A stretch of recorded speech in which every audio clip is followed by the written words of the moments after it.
แต่คือคุณความดีทุกสิ่งความซื่อสัตย์สุจริตประวิงปราศจาก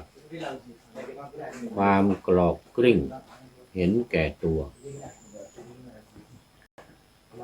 และการคดโกงซึ่งเป็นรากฐานของความ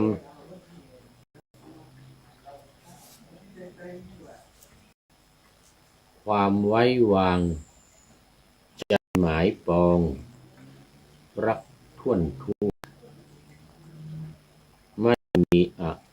คติชังหรือกลัวหลงเมามัวและเพราะรักหรือฉันทาขอถวายความนอบน้อมแด่พระรัตนตรัยมีพระพุทธเจ้าเป็นต้นขอถวายความเคารพพระมหาเถระพระเถรานุเถระเจ้าคณะพระสังฆาธิการทั่วโลกมีพระเดชพระคุณพระธรรมเสนาบดีเจ้าคณะภาค7วัดพระธาตุดอยสุเทพเป็นต้นและขออำนวยพรแด่ท่านผู้ฟังท่านผู้ชมสาธุชนพุทธบริษัททั้งหลายวันนี้รายการนาวาวังทองของวัดพระธาตุสุเทพภาคบ่ายออกอากาศทางสถานีวิทยุ2 แห่งคือสถานีวิทยุพระพุทธศาสนาแห่งชาติและจริยธรรมวัดพระธาตุดอยสุเทพวันศุกร์เสาร์และอาทิตย์เวลา7:30 นาทีถึง8 นาฬิกาและเฉพาะวันศุกร์กับวันเสาร์มีภาคบ่ายเวลา14-15 นาฬิกา5 วันนี้3 วันมี5 เวลา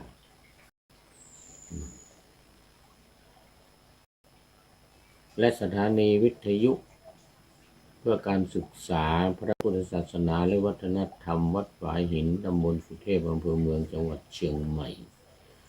มีพระครูสมุขวิสุวรกิจโจเป็น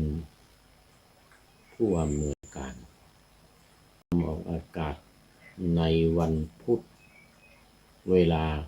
17-8 นาฬิกาวันศุกร์และวันเสาร์เวลา 14-15 นาฬิกาและวันอาทิตย์เวลา 15-16 นาฬิกาน่าจะเหมือนวันนี้ วันนี้ก็บันทึกเสียงมานิดหน่อย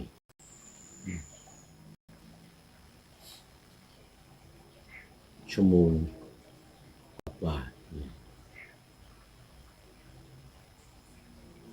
เอาละอันนี้ก็ยังอยู่ในเรื่องเดิมแต่มีอยู่3 สูตรเรื่องเดิมคือเรื่องพระปริตรสำหรับคุ้มครองรักษา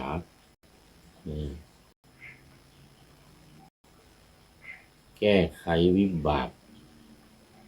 ด้วยแนวทางแห่งพุทธะก็ว่ามาแล้ว1 สูตร 1 ปริตรได้แก่อาตานาติยปริตร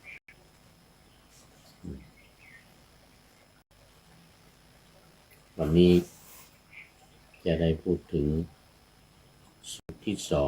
2คือขันธปริตร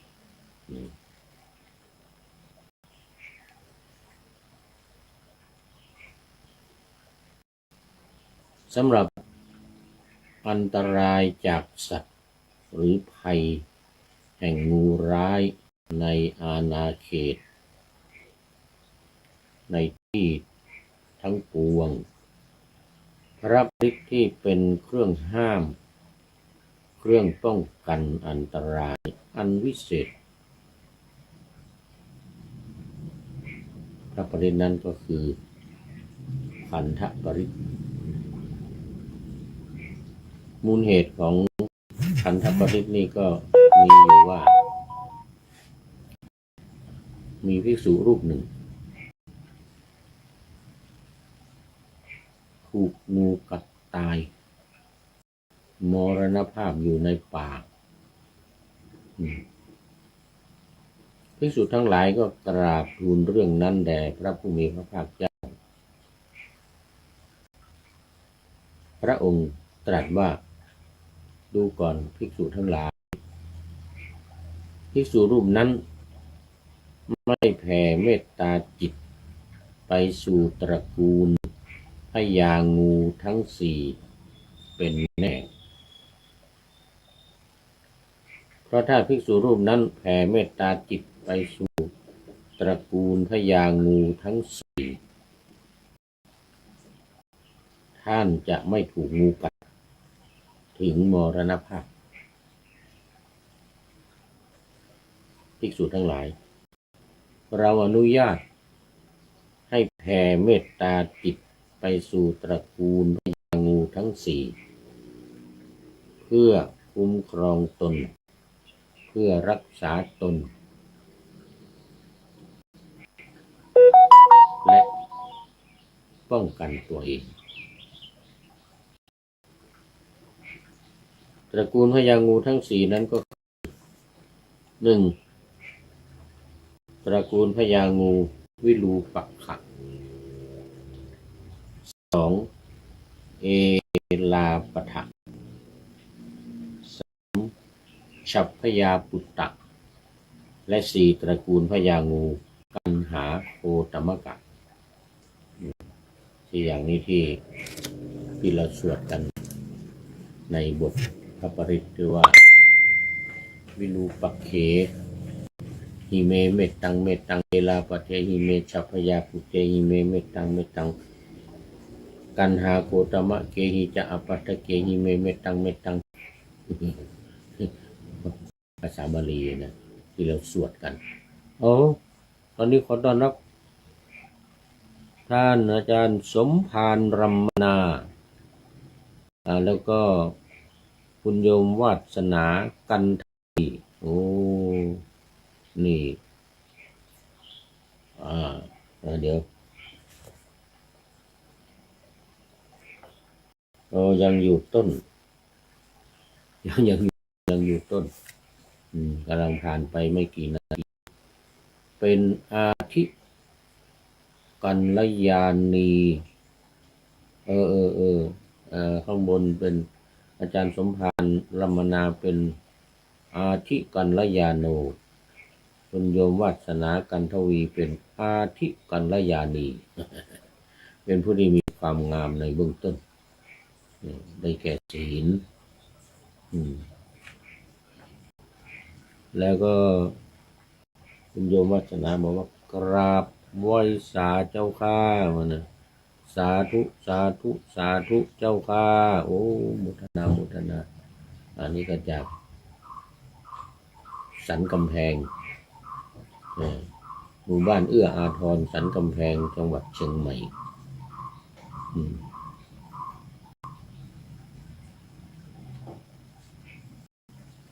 สำหรับ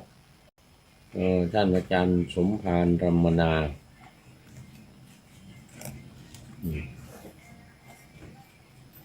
ก็เข้าไปดูโปรไฟล์อยู่เมื่อวานนี้ก็ไม่มีปรากฏว่าเป็นอยู่ที่จังหวัดอะไรไม่ปรากฏอยู่ที่ไหนจังหวัดอะไรมีหลายท่านที่เข้าไปดูใหม่เมื่อวานนี้นะไม่ได้บอกชัดเจน ว่าไม่มีจังหวัดไม่มีจังหวัดไม่มีอันนี้แหละสถานที่ไม่มีจังหวัดไม่มีสถานที่ไม่มีอะไร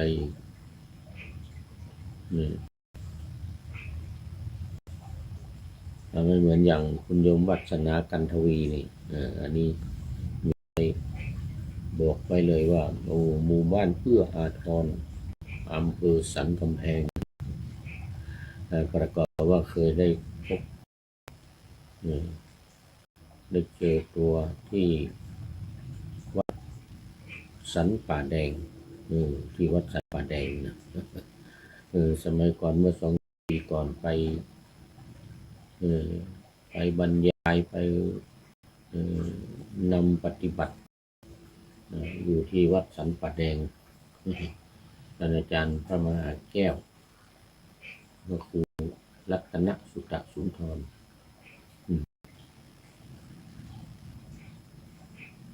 ท่านเป็นเจ้าอาวาสการเจ้าอาวาส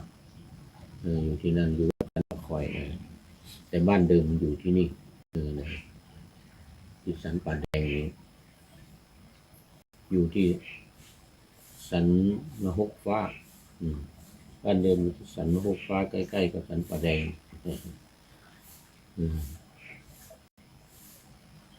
นี่ว่าจะไปเยี่ยมยังไม่ได้ไป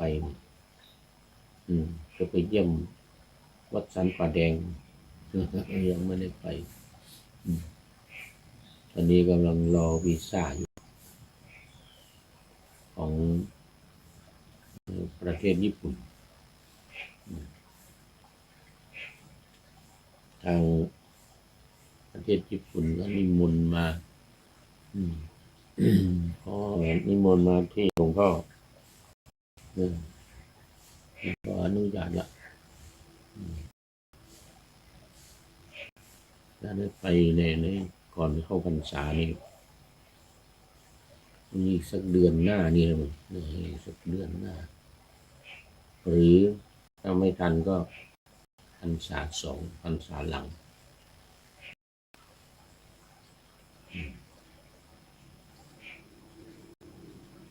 โมทนาอาทิกัลยาโนแล้วก็อาทิกัลยานีผู้มีความงามในเบื้องต้นได้แก่ศีลแล้วก็เรามาดูตระกูลงูวิรูปักไอลาปัฏฐะชัพยาปุตตะแล้วก็กันหาโกตมะแต่ไม่มีพญางูเขียวพญางูเขียวไม่มีมันพญางูเขียวไม่เป็นไรไม่ได้อยู่ในตระกูลไม่ได้อยู่ในตระกูลพญางูทั้ง4ก็อยู่ในตระกูลอื่นตระกูลงูเขียวตระกูลงูเขียว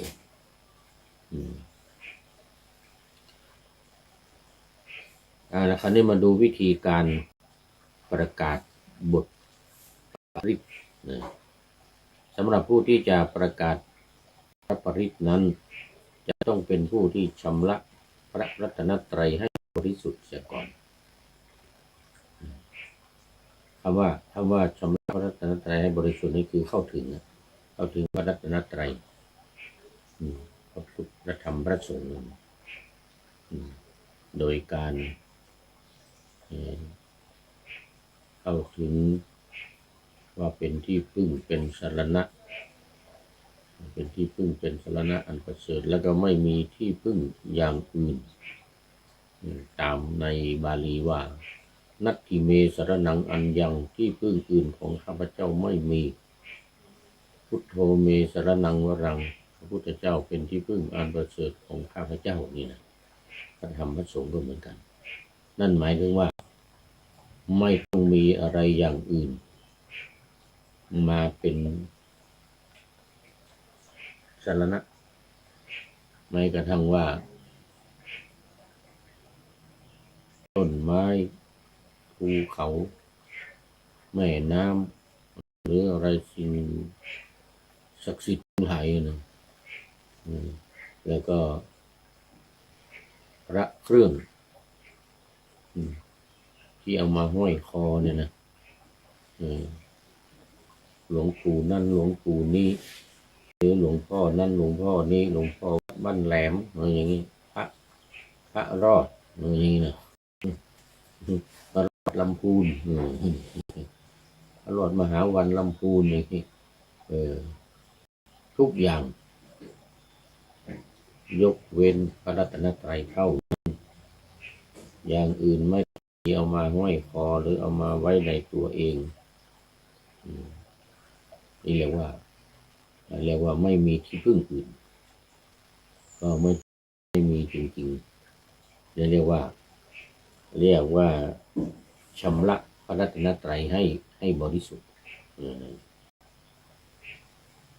การประกาศมันจึงจะเกิดอานุภาพคุ้มครองได้ต้องถอดวัตถุ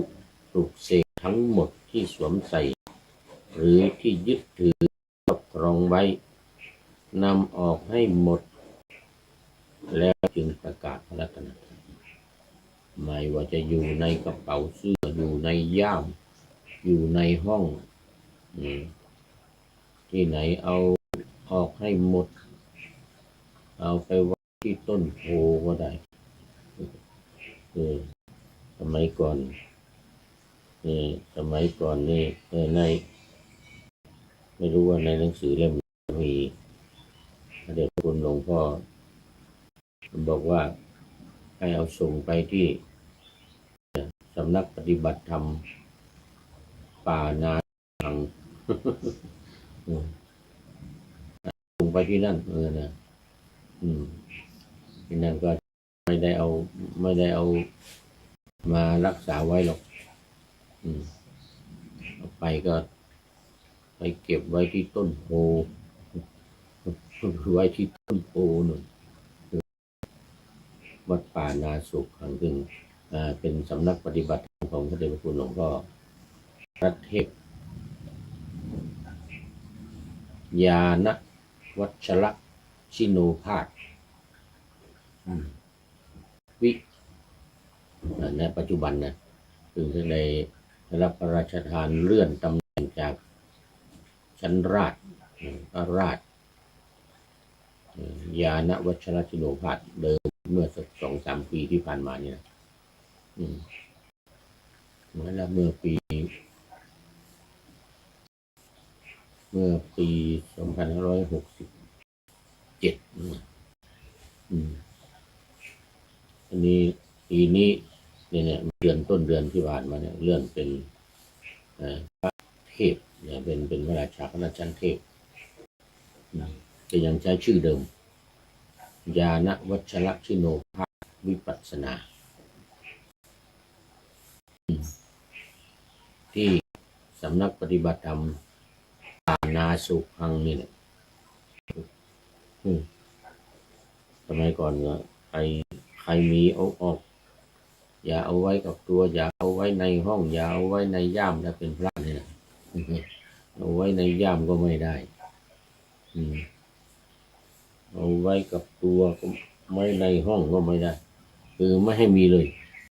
เอาออกไปให้หมดนัตถิเมสรณัญอย่างที่พึ่งอื่นของข้าพเจ้าไม่มีก็ต้องไม่มีจริงๆเอาออกไปให้หมดแล้วจึงจะประกาศบทสวดพระปริตประกาศก่อนสวดนะที่จะสวดวิรูปักเขที่ว่าเมื่อกี้นี่นะวิรูปักเขหิเมเมตตังเอราปะเทหิเมฉัพพยาปุเตหิเมเมตตังเอราปะทะนี่นะฉัพพยาปุตตะเอราปะทะวิรูปักขะ อะไรอีกอันหนึงกันหาโคตมกะเนี่ยกันหาโคตมกะ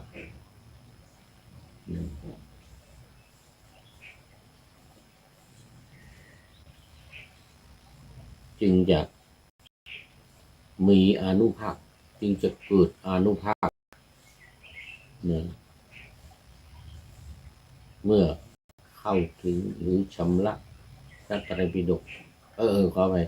พระรัตนตรัยทั้งสามพระพุทธพระธรรมพระสงฆ์เนี่ยนะอย่างนี้จึงเรียกว่าชำระเนี่ยพระรัตนตรัยให้บริสุทธิ์เสียก่อนนั่งคุกเข่าหรือนั่งพับเพียบหรือนั่งตามสะดวกตามสบายนั่งบนเก้าอี้ก็ได้ไม่ใช่ว่าจะต้องนั่งเหมือนเดียวกันนั่งยังไงก็ได้พนมมือขึ้นตั้งใจรึกถึงพระรัตนตรัยแล้วก็กล่าวว่าขอความนอบน้อมของข้าพเจ้าจงมีแด่พระสัมมาสัมพุทธเจ้าผู้ตรัสรู้ได้โดยพระองค์เองอันนี้ก็คือบทถ้าเป็นภาษาบาลีก็คือนะโมตัสสะภะคะวะโตอะระหะโตสัมมาสัมพุทธัสสะ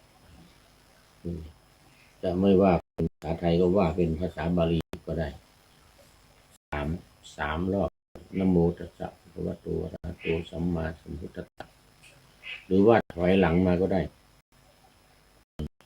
สัทธัสพุทธมาสัมโตวาคะสัตตัโนนะ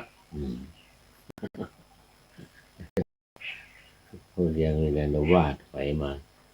วาดถอยหน้าถอยหลังว่ายังไงก็ได้เป็นเครื่องหมายเป็นสัญลักษณ์ว่าที่พึ่งอื่นไม่มีแค่นี้เท่านั้นมีแค่นี้เท่านั้นแล้วก็ว่าพุทโธเมนาโถธัมโมเมนาโถสังโฆเมนาโถหรือนัตถิเมสรนังอัญญังพุทโธสรนังวรังนัตถิเมสรนังอัญญังพุทโธเมสรนังวรังว่าดังนัตถิเมสรนังอัญญังสังโฆเมสรนังวรังนี่นะเสร็จแล้วก็จึงจะประกาศเมื่อกล่าวนอบน้อมถึงพระพุทธพระธรรมพระสงฆ์พระพุทธเจ้าพระธรรมถึงพระสงฆ์ด้วยนะเรียบร้อยแล้ววาระที่หนึ่งวาระที่สองถ้าภาษาไทยว่าเพิ่มเข้ามาก็คือข้าพเจ้าระลึกถึงพระพุทธเจ้ากับทั้งพระธรรมและพระสงฆ์ว่าเป็นที่พึ่งกำจัดภัยได้จริงนี่วาระที่เหมือนกันวาระที่สามก็เหมือนกัน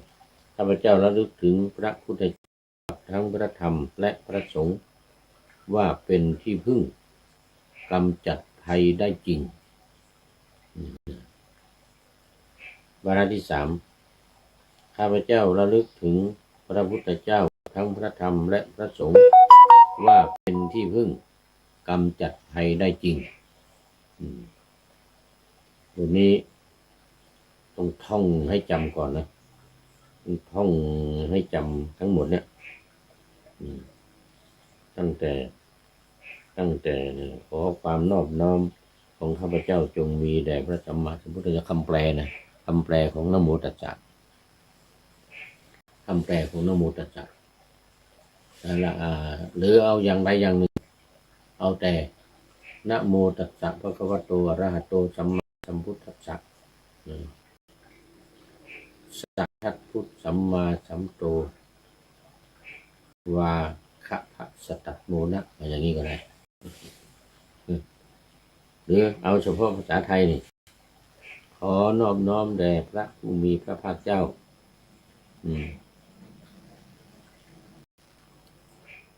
ขอความนอบน้อมของข้าพเจ้าจงมีพระสัมมาสัมพุทธเจ้าผู้ตรัสรู้ชอบโดย พระองค์เองนี่แปลโดยพยัญชนะครับแปลโดยอัตถว่าเขานอบน้อมแด่พระสัมมาสัมพุทธเจ้าผู้ตรัสรู้ชอบด้วยพระองค์เองอันนี้ก็เป็นการแปลโดยใจความอันแปลโดยพยัญชนะนี่ตามคำแปลของภาษาบาลีขอความนอบน้อมของข้าพเจ้าจงมีต้องใส่กิริยาเข้ามาอัตถุจงมีพระธรรมก็เหมือนกันพระสงฆ์ก็เหมือนกันขอความนอบน้อมของข้าพเจ้าระลึกถึงพระพุทธเจ้ากับทั้งพระธรรมและพระสงฆ์ว่าเป็นที่พึ่งกำจัดภัยได้จริงก็ครั้งที่สองครั้งที่สามก็เหมือนเดียวกันแล้วก็บอกที่พึ่งอื่นของข้าพเจ้าไม่มีพระพุทธเจ้าเป็นที่พึ่งอันประเสริฐของข้าพเจ้าตามภาษาบาลีแต่ว่านัตถิเมสรนังอัญญังพุทโธเมสรนังวะรังอย่างนี้ก็ได้ภาษาไม่ต้องว่าหรือว่าทั้งสองอย่างนัตถิเมสรนังอัญญังธัมโมเมสรนังวะรังที่พึ่งอื่นของข้าพเจ้าไม่มีพระธรรมเป็นที่พึ่งอันประเสริฐของข้าพเจ้าเมแปลว่าของข้าพเจ้าสรนังวะรังแปลว่าประเสริฐซึ่งเราแปลกันมาในภาษาไทยว่าพรพอพานรอเรือเอาวอแหวนเป็นพอพานเรื่องมันก็เป็นพรหรือใส่ปะสระอะเข้าไปเป็นพระเนี่ยก็มาจากวระตัวนี้วรังวระตัวนี้คือแปลว่าประเสริฐอันนั้นคำว่าพระเนี่ยที่เราว่ากันทุกวันนี่นะพระนี่นะพอรอะนี่นะมันมาจากคำว่าวระนี่นะรอเรือวอก็เอา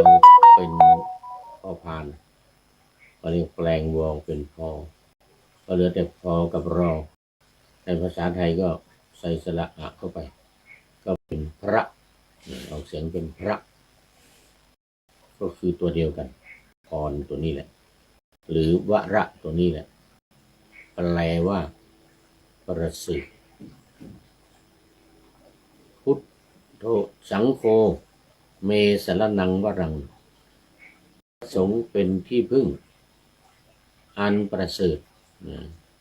วรังอันประเสริฐเมของข้าพเจ้าพระสงฆ์เป็นที่พึ่งอันประเสริฐของข้าพเจ้าว่าทั้งสองอย่างหรือว่าอย่างเดียวก่อนอย่างใดอย่างหนึ่งว่าบาลีหรือว่าภาษาไทยก่อนโอ้ตอนนี้ขอต้อนรับคุณโยมวิเชียรธาตุอินจันทร์นี่เดี๋ยวต้องดูเวลาก่อนเป็นอาทิตย์กัลยาโนแล้วหรือยังเดี๋ยวโอ้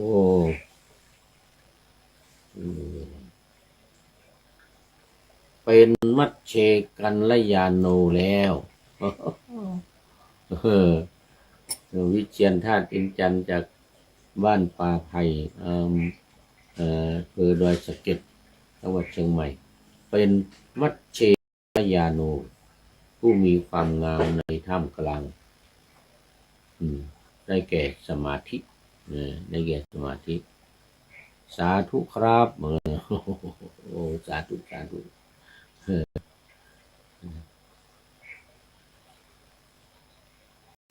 วิเชียรวิเชียรธาตุอินจันทร์มันป่าไผ่บ่อทองอำเภอดอยสะเก็ดจังหวัดเชียงใหม่เป็นเมื่อกี้นี่เขาเป็นอาทิกัลยาโนกัลยาณีกันตอนนี้เป็นมัชเชกัลยาโนเป็นผู้มีความงามในท่ามกลางได้แก่สมาธิศีลสมาธิเดี๋ยวถ้าใครเข้ามาใกล้จะหมดเวลาหรือมันเลยครึ่งไปเหลือสัก10 นาที5 นาทีเนี่ยก็จะเป็นปริโยสานกัลยาณังเป็นผู้ที่มีความงามในที่สุด ในเบื้องปลายหรือในที่สุดละขอบคุณมากเอามาดูเมื่อว่าครั้งที่หนึ่งครั้งที่สองแล้วก็ว่านัตถิเมสรนังอัญญังพุทโธเมสรนังวรังนี่แล้วเนี่ยก็ว่าโทษอันใดที่ข้าพเจ้าได้ล่วงละเมิดในพระพุทธพระธรรมพระสงฆ์ขออำนาจแห่งพระพุทธพระธรรมพระสงฆ์จงอดโทษจงอภัยแก่ข้าพเจ้าด้วยเถิดข้าพเจ้าจะระมัดระวังสำรวมในพระพุทธพระธรรมพระสงฆ์ต่อไปบทนี้คืออะไรถ้าจะว่าเป็นภาษาบาลีก็ต้องว่าโทษอันใดที่ข้าพเจ้าร่วงเกินในพระพุทธพุทธเดี๋ยวหนึ่งพุทเทกุกัมมังปตังมยายังพุทโธปฏิฆาตุอัจจยันตังกาลันตะเลสังวริตุวะพุทเทขึ้นต้นว่ากาเยนกาเยนะวาจายะวเจตัสสาวาธัมเมกุกัมมังปกตังมยายังธัมโมปฏิคันหาตุอัจจยันตังการันตะเรสังวริตุวะธัมเมนี่นะพระสงฆ์เหมือนกันกาเยนะวาจายะวเจตัสสาวาสังเคกุกัมมังปกตังมยายังสังโฆปฏิคันหาตุจยันตังการันตะเรสังวริตุงวสังเคไอ้ที่เราสวดธรรมะเสร็จแล้วเรามองลงไปมองไปว่ากาเยนะวาจานวเจตัสสาวาเนี่ยบทนี้มีคำแปลภาษาไทยว่าโทษอันใดที่ข้าพเจ้าได้ล่วงเกินในพระพุทธขอพระพุทธเจ้าได้อดโทษจงอดโทษจงอภัยแก่ข้าพเจ้าด้วยเถิดธัมเมกุกัมมังปกตังมยาธัมโมปฏิคันหตุอัจจยันตังกาลันตะเรสังวริตุงวะธัมเมข้าพเจ้าจะระมัดระวังสำรวมในพระพุทธพระธรรมและในพระสงฆ์ในการต่อไปว่าเป็นอันนี้มันรวมอันนี้ว่ารวมกันพระพุทธพระธรรมพระสงฆ์เวลาถ้าเป็นบาลีก็ว่าใส่รวมกันพระพุทธพระธรรมพระสงฆ์เลยก็ได้กาเยนะวาจายะวเจตัสสาวาพุทเทกุกัมมังปกตังมยายังนี่นะเราบอกว่าพุทเทธัมเมพุทเทจะธัมเมจะสังเคปกตังมยายังพุทโธจะธัมโมจะสังโฆจะปฏิคันหาตุอัจจยันตังกาลันตะเรสังวริตุงวะสังพุทเทธัมเมและสังเคเพราะว่าถ้าว่าเป็นภาษาบาลีจะเป็นตอนพระพุทธตอนหนึ่งพระธรรมตอนหนึ่งพระสงฆ์ตอนหนึ่งแต่คำแปลนี่เรามารวมกันว่าพระพุทธพระธรรมพระสงฆ์ขออำนาจพระพุทธพระธรรมพระสงฆ์จงอดโทษจงอภัยแก่ข้าพเจ้าด้วยเถิดข้าพเจ้าจะระมัดระวังสำรวมในพระพุทธพระธรรมพระสงฆ์ในการต่อไปอันนี้เอามาว่าสั้นๆเอามารวมกันพระพุทธพระธรรมพระสงฆ์มารวมกันถ้าจะให้ดีจะให้ชัดเจนก็แยกว่า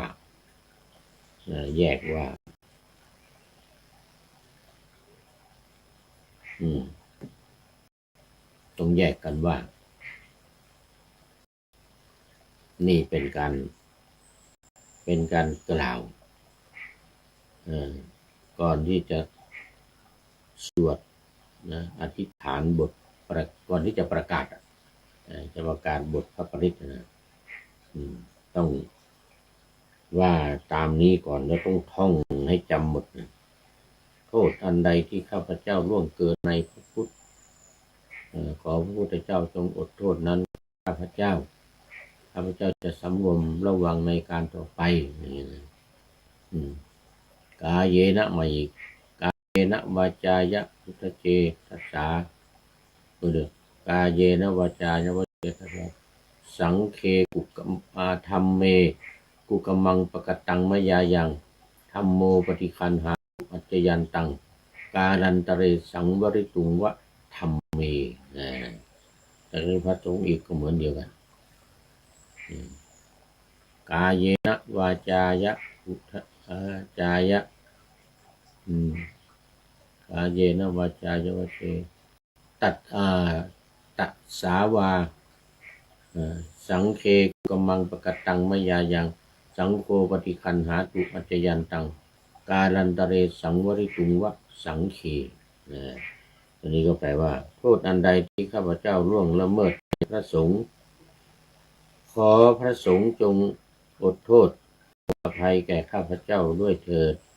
ข้าพเจ้าจะระมัดระวังสำรวมในพระสงฆ์ในการต่อไปอย่างนี้ถ้าจะว่าเฉพาะภาษาไทยก็เอามารวมกันพระพุทธพระธรรมพระสงฆ์ด้วยอำนาจแห่งพระพุทธพระธรรมพระสงฆ์ขอจงอดโทษจงอภัยแก่ข้าพเจ้าเถิดข้าพเจ้าจะระมัดระวังสำรวมในพระสงฆ์ในการต่อไปแต่ถ้าเอารวมกันก็ในพระพุทธในพระธรรมในพระสงฆ์ในการต่อไปอย่างนี้เลยก็ได้ต่อไปดูคำอธิษฐานก่อนที่จะประกาศบทพระปริตต้องกล่าวคำอธิษฐานก่อนว่าขออำนาจพระพุทธพระธรรมพระสงฆ์จงบันดาลให้พระที่ข้าพเจ้าจะประกาศนี้มีอานุภาพกั้นกระแสแห่งอกุศลวิบากที่ทำให้ข้าพเจ้าได้รับความเดือดร้อนอยู่ในเวลานี้และขอจงเป็นทางให้กุศลวิบากนำผลมาแก้ไขในข้อที่ข้าพเจ้านำผลมาแก้ไขให้ข้าพเจ้าได้หลุดพ้นจากความเดือดร้อนทั้งหลายทั้งปวงด้วยเถิดให้ข้าพเจ้าได้หลุดพ้นจากวิบากกรรมทั้งหลายโทษทั้งหลายความผิดทั้งที่มาสนองให้หมดไปด้วยอำนาจของพระพุทธพระธรรมพระสงฆ์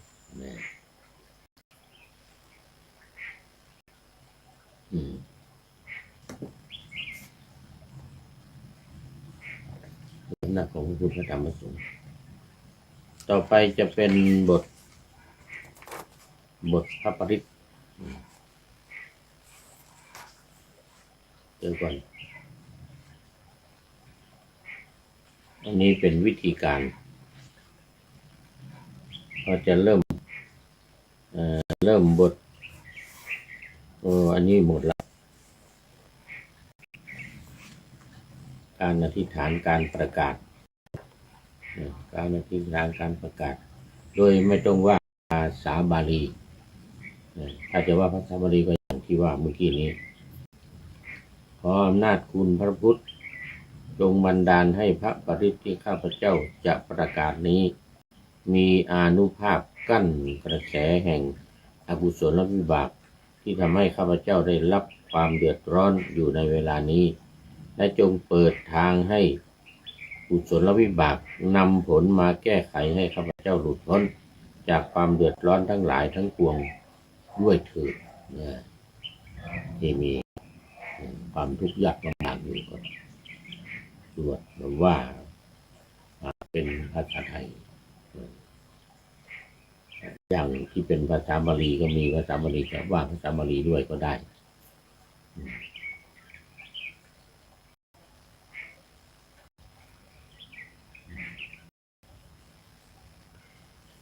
แล้วอันนี้เป็นวิธีประกาศแล้วก็เป็นคำอธิษฐานก่อนจะสวดบทปริตทั้ง3คือทั้งรัตนปริตทั้งอาตานาติยปริตทั้งอะไรขันธปริตอันนี้เราก็ว่าที่มามูลเหตุขันธปริตที่มามูลเหตุแห่งอาตานาติยปริต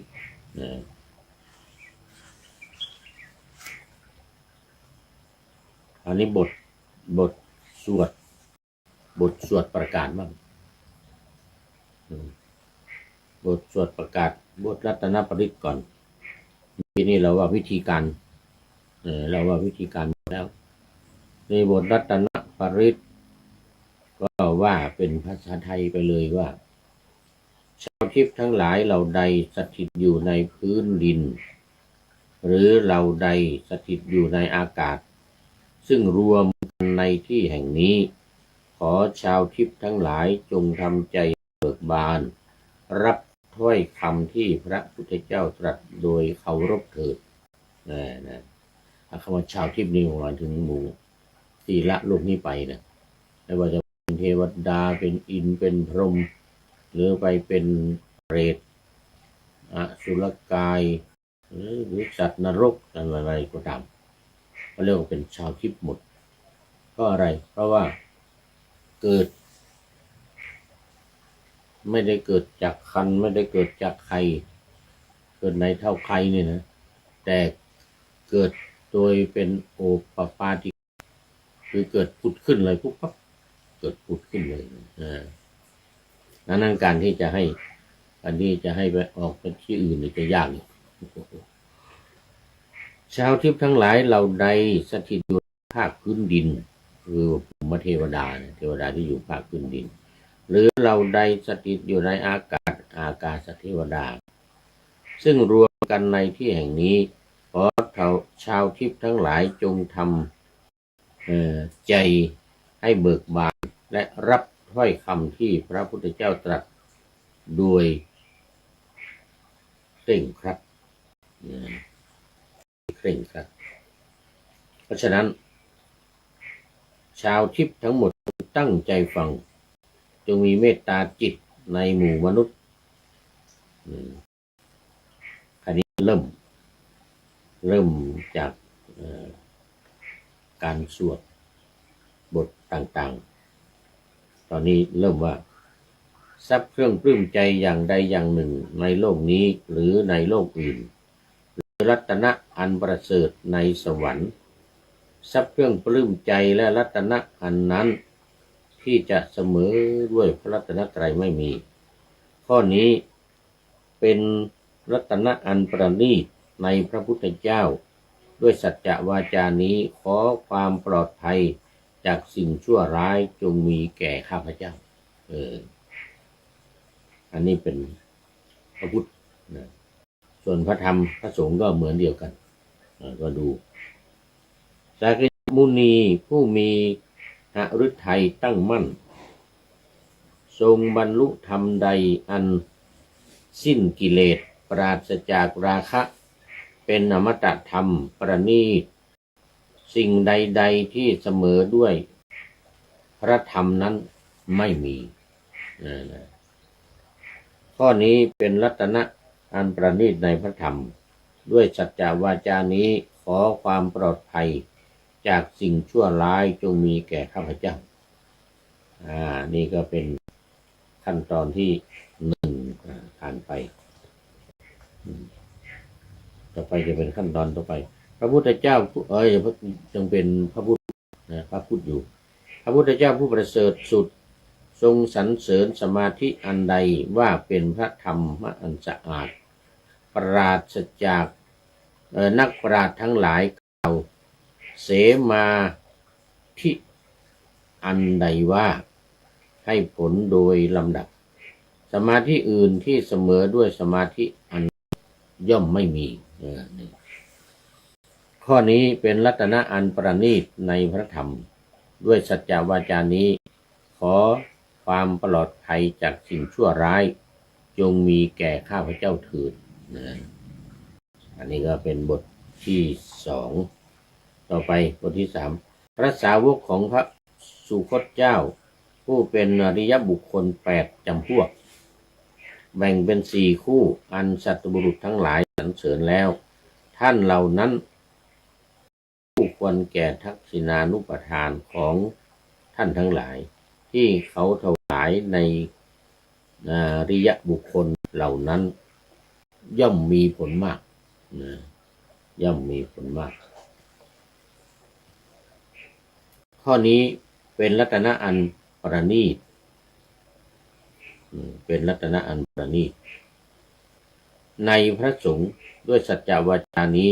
ขอความปลอดภัยจากสิ่งชั่วร้ายจงมีแก่ข้าพเจ้าต่อไปพระอรหันต์เหล่าใดมีใจตั้งมั่นดีแล้วในศาสนาของพระพุทธโคดมเป็นผู้ปราศจากความอาลัยพระอรหันต์เหล่านั้นถึงพระอรหัตผลที่ควรถึงยังเข้าสู่พระนิพพานดับกิเลสได้แล้วเสวยผลอยู่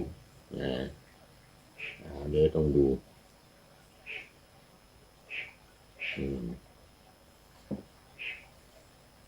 เหลือเวลาอีกนิดหน่อยคราวนี้ข้อนี้เป็นรัตนะอันประเสริฐในพระสงฆ์ด้วยสัจจะวาจานี้ขอความปลอดภัยจากสิ่งชั่วร้ายจงมีแก่ข้าพเจ้า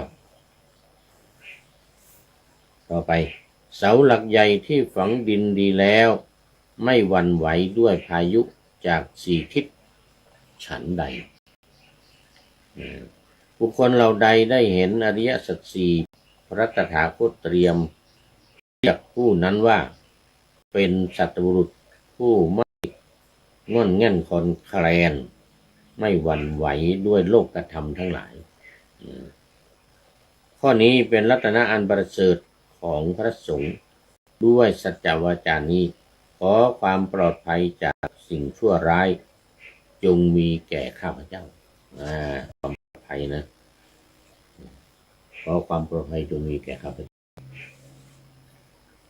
ความเห็นผิดในกายสักยทิฏฐิความสงสัยในพระนิพพานวิจิกิจฉาความถือมั่นอย่างงมงาย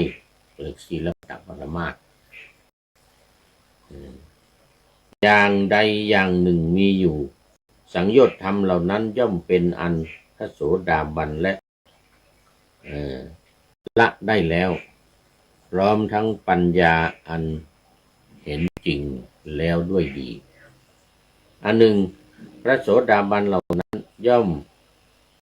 พ้นแล้วจากอบายทั้งสี่ในไม่กระทำอธิบายทั้งสี่ข้อนี้เป็นรัตนะอันประณีตในธรรมในพระสงฆ์ด้วยสัจจวาจานี้ขอความปลอดภัยจากสิ่งชั่วร้ายจงมีแก่ข้าพเจ้าถึงแม้ว่าโสดาบันนั้นยังทำบาปกรรมทางกายวาจาหรือใจอยู่บ้างเพราะความพลาดพลั้งท่านไม่อาจจะปกปิดบาปของตนไว้พระพุทธเจ้าจึงตรัสว่าพระโสดาบันผู้เห็นพระนิพพานแล้วไม่อาจปกปิดบาปของตนได้ฉันนั่นเหมือนกันมาเทียบกันเทียบกันข้อนี้เป็นรัตนะอันประเสริฐในพระสงฆ์ด้วยสัจจวาจานี้ขอพระสงฆ์ปลอดภัยจากสิ่งชั่วร้ายจงมีแต่ความเจริญ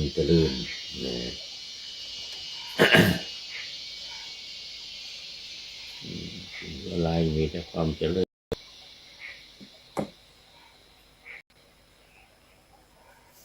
ต่อไปพุ่มไม้งามในป่าที่ผลิตดอกอ่อนสะพรั่งในช่วงเดือนแรกของฤดูร้อนชั้นใดพระผู้มีพระเจ้าได้แสดงธรรมอันประเสริฐให้ถึงพระนิพพานเพื่อประโยชน์อย่างยิ่งแก่สัตว์ทั้งหลายก็อุปมาเหมือนความเกิดความดับแห่งปัญญาฉันนั้นเหมือนกันข้อนี้เป็นรัตนะอันประณีตในพระพุทธเจ้าด้วยสัจจวาจานี้ขอความปลอดภัยจากสิ่งชั่วร้ายจงมีแก่ข้าพเจ้าต่อไปพระพุทธเจ้าผู้ประเสริฐทรงรู้ธรรมอันประเสริฐประทานธรรมอันประเสริฐทรงนำมาซึ่งธรรมอันประเสริฐทรงเป็นผู้ยอดเยี่ยมได้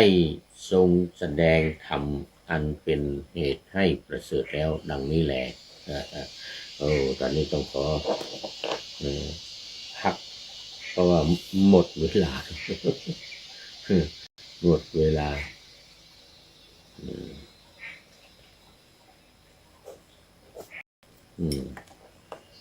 โอ้วันนี้โยมวิเชียรธาตุอินจันทร์เป็นท่านสุดท้ายเข้ามาในรายการเข้าสู่เส้นชัยรายการเป็นอันนี้เขาเรียกว่าเป็นปริโยสานะกัลยาโนเลยเนี่ยเมื่อกี้เข้ามาในท่ามกลางเป็น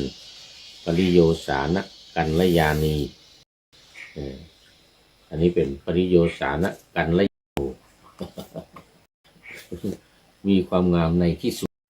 เนี่ยมีความงามในที่สุดน่าโมทนาเป็นอย่างยิ่งมาดูข้อคิดท้ายรายการหน่อยวันนี้เอาเรื่องสง่าความสง่า5 ประการความสง่า5 ประการว่าไปแล้ว4 ประการนี่เป็นประการที่5ว่าไปแล้ว4 ประการวันนี้เป็นประการที่5การสุดท้ายละผู้นำสง่าเพราะความซื่อสัตย์สุจริตครับเช้ายันค่ำไม่ว่าจะเป็นระดับสูงหรือต่ำสิ่งที่ทำพูดได้บังคับบัญชา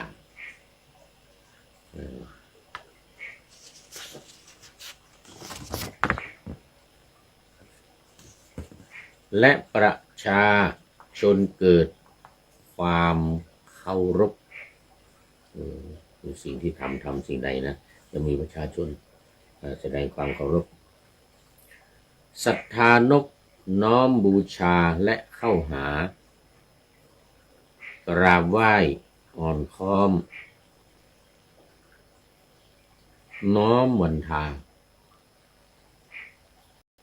เชิดชูหน้าและยอมรับอย่างแท้จริง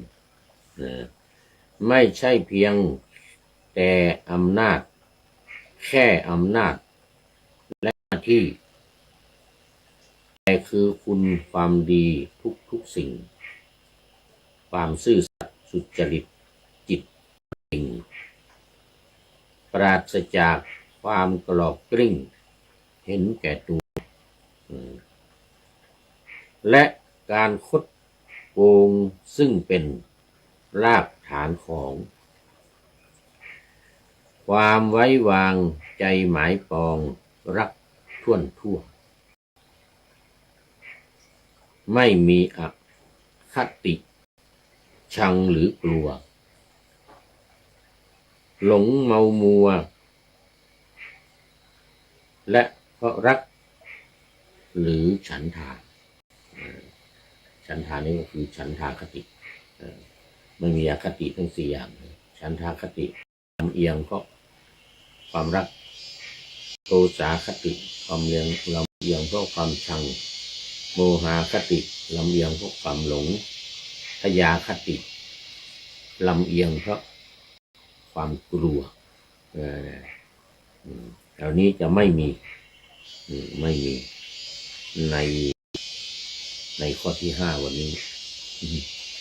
จะมีแต่ความสง่างามด้วยคุณงามความดีและขอบคุณท่านนายพลนเรศจิตรักเป็นอย่างยิ่งที่ให้ข้อมูลให้ข้อคิดท้ายรายการในวันนี้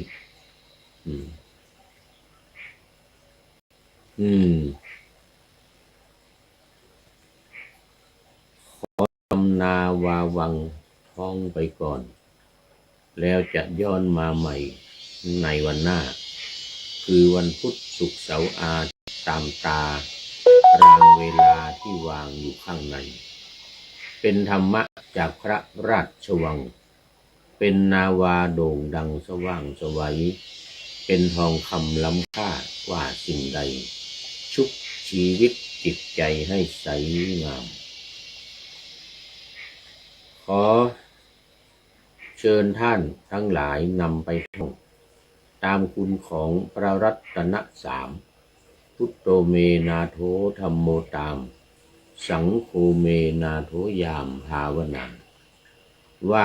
บ่อยๆซ้ำๆจำในจิตจนมันติดในใจไม่หายหน้า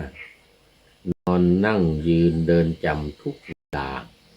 ตั้งแต่ตื่นขึ้นมาถึงหลับไป